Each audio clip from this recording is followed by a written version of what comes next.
Hello and welcome to the Dad Strength Podcast. I am your host, Richie Leahy.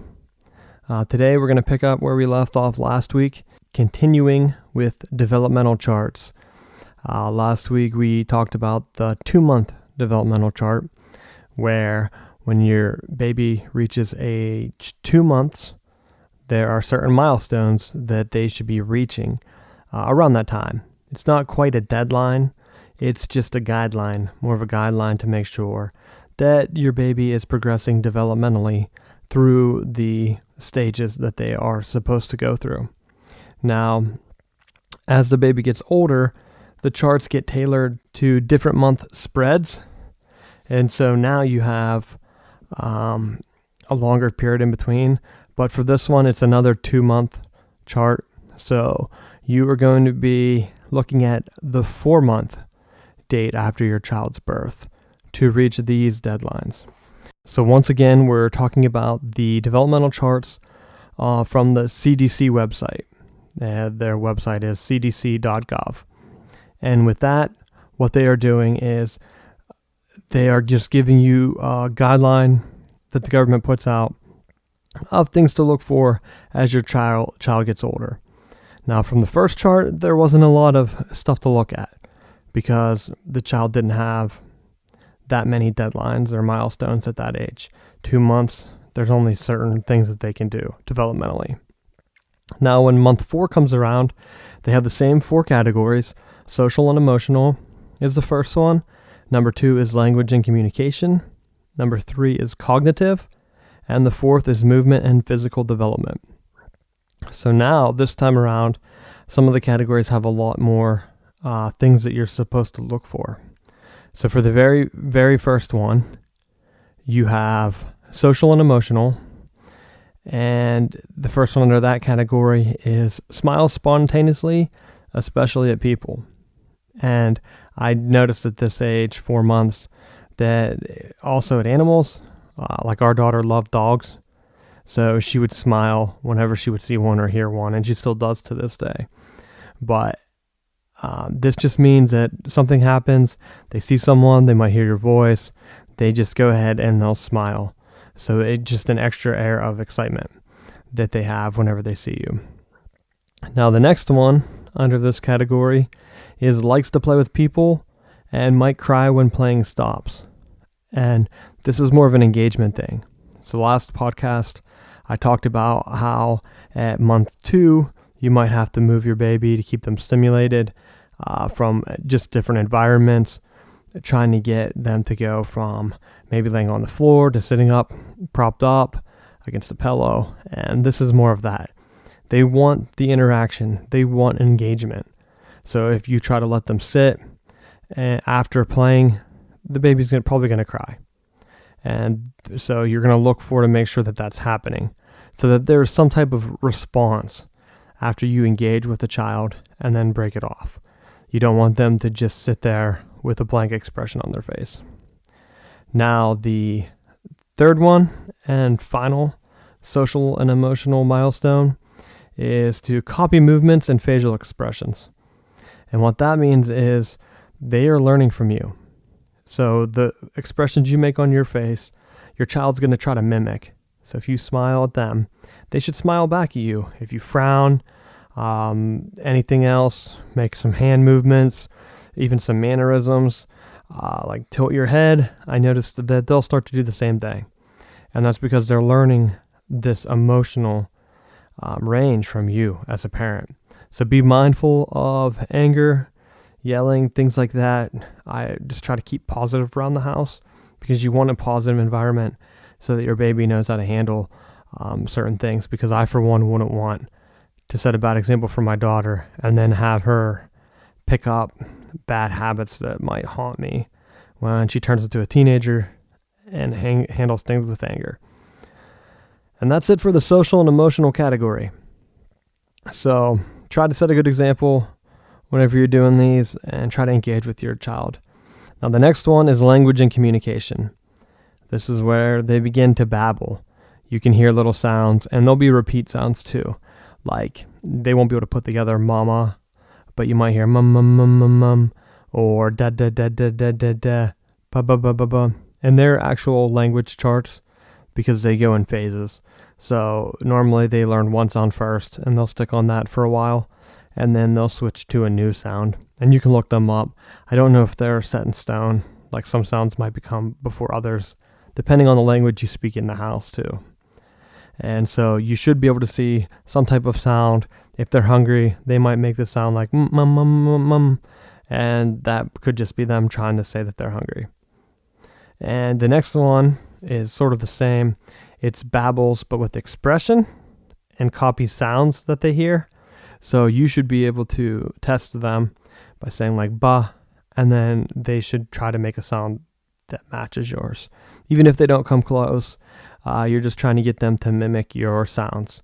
Sort of like you mimic the face in the social and emotional. Now you have sounds that they can go ahead and use to communicate with. Now the last one under the language and communication is cries in different ways. And this is something that's very, very important for you as a parent. Pay attention, because your child will have different cries. So they're going to cry in different ways. And you need to be able to pick these different cries out. So an example would be a hungry cry. And for our daughter, the hungry cry wasn't a very loud cry. It was more of a whine. So I knew that, hey, she's getting hungry, which worked out because we could be out in public and she would do it and it wouldn't be as disorienting as maybe a pain cry. So the other type would be, and her pain cry was like a totally outrageous wail, like a banshee. And that's one where you should be able to tell the difference between those two.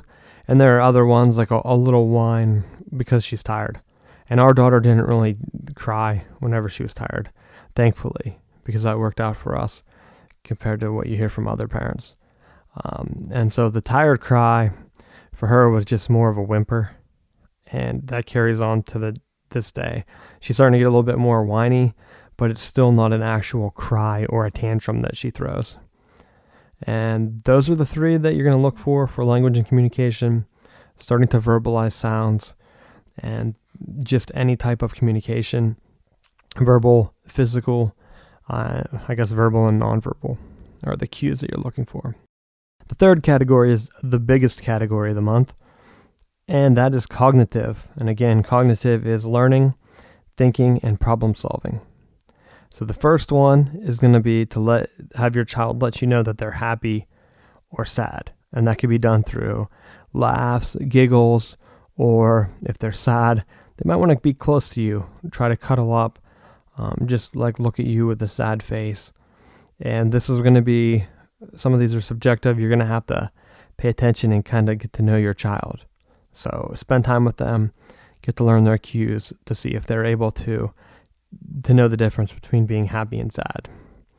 And along with that, the next one is responding to affection. So if your child is sad or upset, are they able to calm themselves down if you show affection to them? If you pick them up, hold them, maybe rub their back, sing a song. That's what we did to calm our daughter down. Sing to her. We made little silly songs up. We did that before bed, and for other random things, I just made up silly songs so that if she's upset, I could pull them out and it would make her laugh. And so is she able to react to that? And the next cognitive is a little bit different than what you've been looking for. It's reaches for a toy with one hand. And some of these, I mean, you can find developmental charts that get pretty granular, like reaches with the right hand certain amount of times, reaches with the left hand a certain amount of times, grips with like the fist, grips with like a couple fingers. But the CDC one's pretty general, and I find that works out because as a parent, you don't want to be stressing over things that aren't a big deal. So reaches for a toy with one hand. They might try to do two hands, and you're not going to know a dominant hand either at this point, because one day it might be the right hand, the next day it might be the left hand. But they should be able to reach whenever they want something. And the next one builds on that, and it uses hands and eyes together. So they see a toy and reach for it. So what I would do is move it in different areas close to where they might be able to get a hand on it. She had like a little chair, a walker, I think is something like that, that had the toys built in, like it had a microphone on a plastic, I guess it's not really a plastic rope, but some type of rope that was like tied to the chair. It wasn't very long, but it was long enough that you could position it in different areas to see if she could reach for it. And that's how I judged that one. And next is following, moving things from the eyes from side to side. I talked about this last week when I started to make sure that she could track movement. And now you can go ahead and move it a little bit faster speed. So move it around, see if she can follow it. We used just different flying toys, like a piece of ribbon, anything that's shiny that attracts their attention in the first place. Move it around nice and smooth just to see if they can track it and follow things. And the next one is more of a focused one. It's seeing if they can watch your face or faces closely. So like our daughter, is she able to focus in on your face and see like if you're mad? And you can start to give your parent looks, or if you're disappointed, you can give them that mean parenting look where they know that they did something wrong. I started that pretty young. I don't think that's harmful, but so you might not want to do that. But I always gave her looks because my thought process behind it was, if I can learn to communicate with just looks when we're out in public, I won't have to yell or anything like that, create a scene. And so I started that around this age.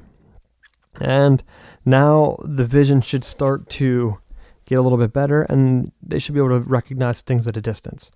So have one of the parents sit with the child while the other one backs away across the room, maybe into another room, and see if they recognize the parents. It's usually easier to do this with the parents because then they're around the baby most of the time. So to go back and forth, it's just easier for them to recognize them than have like another piece of family member. But my brother was around, and our daughter did recognize him and his voice, so she would turn to look at him. So it doesn't have to only be a parent. And that was whenever, I think she was 4 months old. It was around the holidays, September, October. Yeah, maybe 3 or 4. She recognized his voice, even though she only had seen him a couple times. So they will pick up on it. So it doesn't have to just be a parent. And the very last category this week, movement and physical development. This is where you're going to start to see more of the neck muscles. Can they move the head steadily and unsupported? So can they lift the head up and without any support, hold it there and be steady with it? Now the next one is going to be pushes down on the legs when feet are on a flat, hard surface, sort of like a walking movement. And I started very young with our daughter.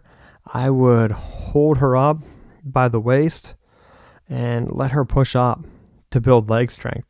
And it worked pretty well because she was then able to stand up much earlier than the other developmental charts said that she could. And she was able to walk much earlier, which is kind of a negative because then I had to chase her around for much longer than most other parents do with their kids. But I don't know if that would work for everyone, but I know that I spent a lot of time holding her up in an upright position because I noticed that it kept her interest, so that I wasn't always trying to move her around or position her in a way that she was comfortable. By holding her up, she liked it. And this is like, I would have her maybe sit between my legs on the floor and hold her in an upright position. So it was kind of like she was sitting with me, and she would push up her legs and just stand there. And I would keep my hands around her waist and balance her. And then after a while, she was able to balance on the couch by herself with me standing behind her. I put a pillow down just in case she would roll back. I didn't want to be unsafe or have her hit her head. But that's how I practiced pushing the legs down, and she was ahead on crawling and walking. I don't know if that was why. It could have just been random, but that is something that I did. The next one, they might be able to start rolling over from tummy to back, from the belly to the back, and that means that you have the belly as a starting position. And most of the time they tell you to, in the crib, lay the baby on its back when you go to sleep, and then it will roll over. And that's something you can't prevent. But at this stage, you don't have to worry about that because the baby will try to roll over from the belly to the back. And it's one of the things, our daughter only rolled in one direction, and I thought that might be a problem, but the doctor said it doesn't matter as long as they can just roll over. So she favored one, and once she was able to roll, she kept doing that. And then this eventually moves into like sitting up and things like that. Next one is holding a toy and shaking it, or swinging at dangling toys. So any type of stimulation with toys, they're going to be able to reach, play with toys, things like that. And bring the hands to mouth is another one that you look for, and that's just to see if they can track hands to the mouth. We had a little, she didn't use binkies or whatever, anything like a pacifier, but I did have a chew toy that was sort of like a pacifier, but it was a raspberry that you could put water in and turn it to ice. She didn't like that, but she liked the rubberness, and she would just bite on it like a chew toy. So we did use that, and she was able to like put her hand and try to put it into her mouth around this age.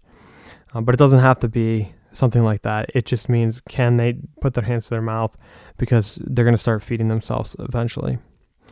And the last one for movement and physical development for this month is trying to push up to their elbows when they're laying on their stomach. Sort of like a yoga pose, or like a pre-push up where they're able to kind of sit up, because they're going to start to be able to build the back muscles a little bit. Hold the head up and get ready to crawl. So that's it for the 4-month chart. Go ahead, look those up. You can find ones with way more detail out there. Like I said, some of them get pretty granular, like how are they picking up the toys, how many fingers are they able to move, do they do things like that. But don't feel like these are hard set rules. These are just guidelines and milestones and things to look for with your child to make sure that they're growing and progressing. So I hope that helps out, and I hope you enjoyed it. Tell others to subscribe, leave comments, feedback, reviews. I appreciate it. Thank you, and you have been listening to Dad Strength with Richie Leahy.